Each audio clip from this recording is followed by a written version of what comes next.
श्री परमात्मने नमः। श्रीमद्भगवद्गीता अथ पंचदशोऽध्यायः। श्री भगवानुवाच ऊर्ध्वमूलमधःशाखम् अश्वस्थं प्राहुरव्ययम् छन्दांसि यस्य पर्णानि यस्तं वेद स वेदवित्। अधश्चोर्ध्वं प्रसृता तस्य शाखा गुणप्रवृद्धा विषयप्रवालाः। अधश्च मूलाननुसन्ततानि कर्मानुबन्धीनि मनुष्यलोके।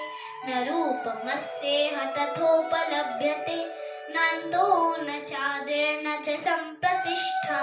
अश्वस्थमेनं सुविरूढमूलम् असङ्गशस्त्रेण दृढेन चित्वा ततः पदं तत्परि